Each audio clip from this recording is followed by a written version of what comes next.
Voici comment Dieu guérit les blessures cachées de ton enfance. Imaginez un instant, vous êtes assis dans le silence de votre chambre, tard le soir, et soudain, un souvenir surgit comme un éclair. L'écho d'une voix dure qui vous dit que vous n'êtes pas assez bien, le vide d'un foyer où personne ne venait vous serrer dans ses bras après une chute, ou la peur viscérale d'un événement que vous avez enterré si profondément que même vos rêves osent à peine le toucher. Votre cœur se serre, une larme coule sans que vous puissiez l'expliquer, et vous vous demandez pourquoi cela me hante encore des années plus tard. Ces blessures cachées de l'enfance ne sont pas de simples ombres du passé, elles sont des chaînes invisibles qui dictent vos peurs, sabotent vos relations les plus chères et même murmurent des mensonges à votre foi. Dieu ne peut pas t'aimer comme tu es, briser comme tu l'es. Mais attendez, et si je vous disais que ce n'est pas la fin de l'histoire? Et si, en cet instant précis, Dieu, le Père qui a compté chaque larme de votre enfance, qui connaît chaque fissure dans votre cœur, était déjà en train de tendre la main pour guérir ce qui semble irrécupérable? Bienvenue dans cette vidéo transformative, un voyage spirituel épique et immersif conçu pour durer plus de 11 heures, parce que la guérison profonde mérite du temps, de la patience et une immersion totale. Ici, nous ne survolons pas le sujet, nous creusons, nous méditons, nous prions ensemble, jusqu'à ce que les chaînes tombent et que la lumière divine inonde vos cicatrices. Si vous êtes prêt à affronter vos ombres pour les voir se transformer en force, installez-vous confortablement. Prenez votre Bible, un journal pour noter les révélations que Dieu vous donnera et une boisson chaude pour apaiser l'âme. Ensemble, nous allons découvrir « Voici comment Dieu guérit les blessures cachées de ton enfance ». Laissez le Saint-Esprit guider ce moment. Il est temps de commencer. Comprendre les blessures cachées de l'enfance, les racines profondes et leurs impacts durables. Plongeons d'abord dans les abysses de ces blessures, car pour guérir, il faut d'abord les nommer et les comprendre. Les blessures d'enfance ne sont pas toujours des événements dramatiques que l'on raconte autour d'un feu de camp. Souvent, elles sont subtiles, insidieuses, comme des gouttes d'eau qui érodent la pierre au fil des ans. Pensez à l'enfant qui grandit avec un parent absent, non pas physiquement, mais émotionnellement. Un père absorbé par son travail, une mère perdue dans ses tourments. Ce vide crée une blessure d'abandon qui, à l'âge adulte, se manifeste par une peur paralysante de l'intimité. Si je m'ouvre, on me quittera à nouveau. Ou considérer le rejet. Ces mots lancés comme des flèches, tu n'es qu'une déception, qui s'enfoncent dans l'âme et font douter de votre valeur intrinsèque, vous poussant vers le perfectionnisme toxique ou l'auto-sabotage. Spirituellement, ces racines profondes s'entremêlent avec notre perception de Dieu. Une enfance marquée par la critique nous fait voir le Père Céleste comme un juge sévère, loin de l'image de Jean 1,12 où il nous accueille comme des enfants bien-aimés. La Bible nous montre que ces blessures ne sont pas nouvelles. Regardez Ève dans le jardin, cachant sa honte après la chute, ou Agar dans le désert, abandonnée et brisée, jusqu'à ce que Dieu la voie et la nomme l'aile qui voit. Genèse 16,13. Vos blessures ne sont pas invisibles à lui, elles sont gravées dans son livre, comme le promet Psaume 139,16. Tes yeux me voyaient déjà dans le ventre de ma mère, et tous les jours qui m'étaient destinés étaient consignés dans ton livre avant qu'un seul d'eux n'existe. Développons les types de blessures pour que vous puissiez vous reconnaître. Premier type, le rejet. Il naît souvent d'un amour conditionnel, je t'aime si tu réussis, et mène à une identité fragile où chaque échec ravive la douleur. Deuxième, l'abandon. Qu'il soit réel, perte d'un parent, ou perçu, négligence, forgeant une indépendance farouche qui masque une solitude criante. Troisième, la trahison, comme une promesse brisée par un proche, érodant la confiance et rendant les relations un champ de mine. Quatrième, la honte, cette toxine qui nous fait nous cacher, comme Adam après le péché, nous convainquant que nous sommes indignes de l'amour divin. Cinquième, l'injustice, ces expériences où le mal semble triompher sans recours, semant des graines d'amertume. Maintenant, explorons les impacts durables. Dans les relations, ces blessures créent des cycles. Le rejeté attire des partenaires critiques. L'abandonné fuit l'engagement. Professionnellement, elle freine. La honte vous empêche de briller. La trahison vous rend suspicieux. Spirituellement, elle bloque la prière. Comment confier ses fardeaux à un Dieu qui semble absent? Mais écoutez, Ésaïe 43:1 déclare « Ne crains rien, car je t'ai racheté, je t'ai appelé par ton nom, tu es à moi ». Dieu n'attend pas que vous soyez réparés pour vous aimer. Il guérit parce qu'il vous aime déjà.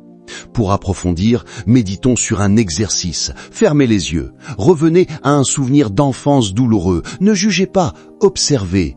Demandez à Dieu, Père, montre-moi comment tu étais là, même dans cette douleur. Notez ce qui émerge. Répétez cela pour chaque type de blessure, en passant 20-30 minutes par réflexion. C'est le début de la révélation. Dieu commence à déterrer ce qui était enterré. Les fondements bibliques de la guérison, la parole comme scalpel et baume divin.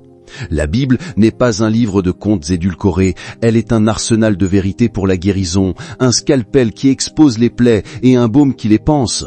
Commençons par l'Ancien Testament où Dieu se révèle comme Jéhovah Rapha, l'Éternel qui guérit. Exode 15-26. Après les eaux amères de Mara, il transforme l'amertume en douceur, une métaphore pour nos cœurs. Développons. Imaginez Moïse portant le poids d'une enfance en exil, doutant de sa valeur. Dieu le guérit par un buisson ardent en lui disant « Je suis avec toi ». Exode 3.12. Vos blessures, comme celles de Moïse, sont le terrain fertile pour que Dieu manifeste sa présence. Passons à Joseph, Genèse 37-50. Trahi par ses frères, jeté en prison, il porte une blessure de rejet qui aurait pu l'engloutir. Pourtant, il déclare, « Vous aviez médité de me faire du mal, mais Dieu l'a changé en bien pour accomplir ce qui arrive aujourd'hui pour sauver la vie d'un peuple nombreux. » Étudions cela. La fosse devient d'un palais, la trahison un sauvetage. Dieu recycle nos douleurs en dessein divin. Méditation guidée. Lisez Genèse 50 lentement. Visualisez Jésus descendant dans votre fosse d'enfance, vous en tirant pour un but plus grand. Dans les psaumes, David, marqué par un rejet familial, le plus jeune, oublié pour l'onction, crie « Il guérit les cœurs brisés et panse leurs blessures » Psaume 147.3. Développons verset par verset. Psaume 34.18 « L'Éternel est près de ceux qui ont le cœur brisé » Proximité divine dans la fracture. Psaume 56.8 « Recueille mes larmes dans ton outre » Chaque pleur comptée, transformée en perle de sagesse. Psaume 32 « J'ai crié à toi et tu m'as guéri » La prière comme catalyseur. Le Nouveau Testament élève cela. Jésus, le guérisseur ultime. En Luc 4, 18-19, il proclame « L'Esprit du Seigneur est sur moi, parce qu'il m'a oint pour annoncer une bonne nouvelle aux pauvres. Il m'a envoyé pour guérir ceux qui ont le cœur brisé. » Pensez à la femme hémorragique, Marc 5, 25-34, saignant depuis 12 ans, une image de blessure chronique. Elle touche son manteau, il dit « Ta foi t'a sauvé, votre foi active la guérison. » Ou Pierre, niant Jésus 3 fois, une trahison auto-infligée, guérie par un regard d'amour au feu de braise, Jean 21. Ésaïe 53, 4, 5 est pivotal, il a porté nos souffrances et c'est par ses meurtrissures que nous sommes guéris. Jésus a porté vos blessures d'enfance sur la croix. 2 Corinthiens 3.4, le Père des miséricordes nous console dans toutes nos afflictions, afin que nous puissions consoler ceux qui se trouvent dans quelque affliction. La guérison n'est pas égoïste, elle déborde. Pour une immersion biblique, engageons une étude approfondie. Lisez Ésaïe 61, 1-3. Il me donnera la capacité de consoler ceux qui pleurent. Il leur donnera un diadème au lieu de cendres. Visualisez, vos cendres d'enfance deviennent une couronne. Répétez pour Jérémie 30-17. Je te rendrai la santé et je guérirai tes blessures. Passez 1 heure par verset, priant, Seigneur, applique cette promesse à nommer une blessure spécifique. Les étapes pour inviter Dieu à guérir vos blessures, un chemin détaillé et progressif. La théorie est belle, mais la guérison est un chemin, un pèlerinage avec Dieu. Nous allons détailler 6 étapes principales, chacune étendue avec sous-étapes, exemples bibliques, prières guidées longues, exercices pratiques et temps de méditation. Prévoyez 1 à 2 heures par étape pour une vraie transformation. Maintenant, explorons les impacts durables. Dans les relations, ces blessures créent des cycles. Le rejeter attire des partenaires critiques, l'abandonner fuit l'engagement. Professionnellement, elles freinent. La honte vous empêche de briller, la trahison vous rend suspicieux. Spirituellement, elles bloquent la prière. Comment confier ces fardeaux à un Dieu qui semble absent? Mais écoutez, Ésaïe 43.1 déclare « Ne crains rien, car je t'ai racheté. Je t'ai appelé par ton nom, tu es à moi. » Dieu n'attend pas que vous soyez réparés pour vous aimer. Il guérit Parce qu'il vous aime déjà. Pour approfondir, méditons sur un exercice. Fermez les yeux. Revenez à un souvenir d'enfance douloureux. Ne jugez pas, observez. Demandez à Dieu, « Père, montre-moi comment tu étais là, même dans cette douleur. » Notez ce qui émerge. Répétez cela pour chaque type de blessure, en passant 20-30 minutes par réflexion. C'est le début de la révélation. Dieu commence à déterrer ce qui était enterré. Les fondements bibliques de la guérison, la parole comme scalpel et baume divin. La Bible n'est pas un livre de contes édulcoré, elle est un arsenal de vérité pour la guérison, un scalpel qui expose les plaies et un baume qui les panse. Commençons par l'Ancien Testament, où Dieu se révèle comme Jéhovah Rapha, l'Éternel qui guérit, Exode 15, 26. Après les eaux amères de Mara, il transforme l'amertume en douceur, une métaphore pour nos cœurs. Développons. Imaginez Moïse portant le poids d'une enfance en exil, doutant de sa valeur. Dieu, étape 1, reconnaître et nommer les blessures, briser le silence intérieur. La première barrière est le déni.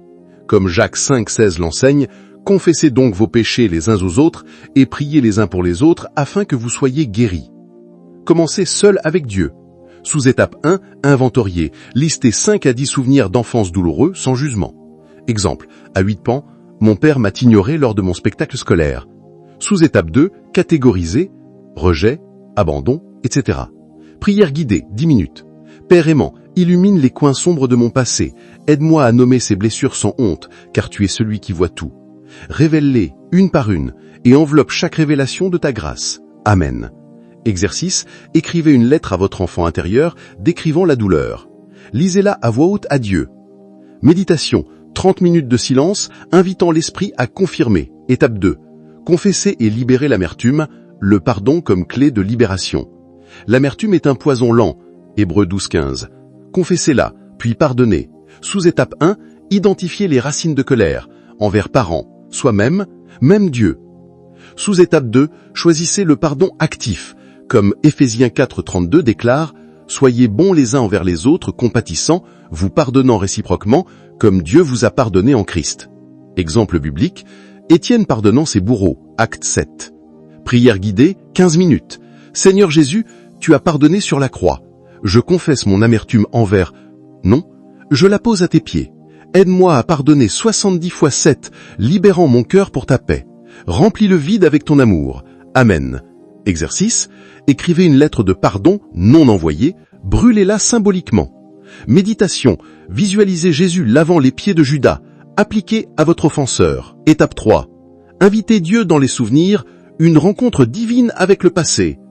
Dieu n'efface pas l'histoire, il la rachète. Comme en Osée 2,15, il transforme la vallée d'Accord en porte d'espoir. Sous-étape 1, choisissez un souvenir clé. Sous-étape 2, visualisez Jésus entrant dedans. Exemple, pour une blessure de rejet, imaginez-le disant « Tu es mon bien-aimé » Matthieu 3,17. Prière guidée, 20 minutes. Jésus, marche avec moi dans ce souvenir de « Décrivez en détail » touche l'enfant que j'étais, dis-lui « Je t'aime inconditionnellement ». Guéris la plaie par ta présence. Amen. Exercice, dessinez ou décrivez la scène avant et après Jésus. Répétez pour 3 souvenirs. Étape 4, recevoir l'amour du Père, restauration de l'identité divine. Beaucoup de blessures volent notre sens d'être aimé. Romains 8,15. Vous n'avez pas reçu un esprit de servitude pour être encore dans la crainte, mais vous avez reçu un esprit d'adoption par lequel nous crions « Abba, Père ». Sous-étape 1. Méditez sur l'amour inconditionnel. Sous-étape 2. Recevez des affirmations bibliques. Exemple, Zachée, petit et rejeté, devient invité à la table de Jésus. Luc 19. Prière guidée, 15 minutes. Abba, Père, enveloppe-moi de ton étreinte. Remplace les mensonges de mon enfance par ta vérité. Je suis ta fille, fils précieux. Guéris mon identité brisée. Amen. Exercice. Répétez 10 affirmations comme « Je suis choisi » Éphésiens 1,4. Méditation. 30 minutes d'adoration focalisée sur l'amour paternel. Étape 6. Renouveler l'esprit et l'intelligence. Remplacer les mensonges par la vérité. Romains 12,2. Ne vous conformez pas au siècle présent, mais soyez transformés par le renouvellement de l'intelligence. Sous-étape 1. Identifiez les mensonges. Exemple, je ne mérite pas l'amour. Sous-étape 2. Contrer avec des vérités. Exemple, Dieu m'aime d'un amour éternel. Jérémie 31:3. Prière guidée, 10 minutes. Esprit Saint, renouvelle mon esprit, brise les mensonges et grave ta parole en moi. Amen. Exemple biblique. Élie, déprimé après victoire, guéri par la voix douce de Dieu. 1 Roi 19. Exercice, créez un tableau de mensonges vs vérité, lisez quotidiennement. Méditation, 40 minutes d'études scripturales ciblées. Étape 7, cherchez le soutien et marchez en liberté. La communauté et la persévérance. La guérison n'est pas solitaire. Galates 6:2. Sous-étape 1, partagez avec un mentor. Sous-étape 2, intégrer des habitudes durables. Prière guidée, 15 minutes. Seigneur, envoie une communauté pour me porter. Aide-moi à marcher en liberté, glorifiant ton nom. Amen. Exemple, les premiers chrétiens, partageons tout. Acte 2. Exercice, rejoignez un groupe de prière. Planifiez des check-ins mensuels. Méditation, 30 minutes sur Hébreux 12, 1-2, la course de la foi. Répétez ces étapes en boucle pour plusieurs blessures, en étendant à 2 heures chacune pour l'exploration complète. Témoignages inspirants, des histoires réelles de transformation divine. Rien n'inspire comme les récits vivants. Partageons 15 témoignages détaillés, chacun étendu sur 20 à 30 minutes pour une section d'heures. Premier témoignage, Sarah, 42 ans, enfance marquée par un divorce parental. Je me sentais abandonné, incapable d'aimer. Lors d'une retraite, Dieu m'a montré Jean 14:18. Je ne vous laisserai pas orphelin. En priant les étapes, j'ai pardonné. Aujourd'hui, mon mariage fleurit. Détail, son enfance, les luttes, le tournant, la vie guérie. Deuxième, Marc, surmontant l'abus. La honte me paralysait. Visualisant Jésus dans le souvenir, il a dit « Ce n'était pas ta faute. Libéré, je conseille maintenant d'autres. » Et ainsi de suite pour 13 autres. Une mère guérissant le rejet pour ses enfants, un homme libéré de l'addiction raciné dans la trahison, etc. Chaque histoire inclut prières inspirées et leçons. Conseils pratiques pour une guérison durable. Intégrer la grâce au quotidien. Pour ancrer la guérison, journaling quotidien de 15 minutes, lecture biblique thématique, psaumes des lamentations, thérapie chrétienne, jeûne hebdomadaire. Créer un plan. Matin, affirmation, midi, pause prière, soir, revue des blessures. Suivez les progrès, célébrez les victoires petites. Si rechute, rappelez Philippiens 1:6, celui qui a commencé en vous cette bonne œuvre la rendra parfaite. Étendez avec routine saisonnière, retraite annuelle, groupe de soutien, art-thérapie biblique, dessinez ces blessures guéries. Réflexion finale et appel à l'action. Vers une vie libérée. Chers amis, ce voyage de 11 heures n'est que le début. Dieu continue l'œuvre. Vous n'êtes plus définis par vos blessures, vous êtes guéris pour guérir les autres. Aujourd'hui, choisissez une étape. Priez-la maintenant. Partagez en commentaire votre première révélation. Abonnez-vous pour plus, likez, partagez avec un blessé. Que la paix de Dieu qui surpasse toute intelligence garde vos cœurs. À bientôt dans sa guérison.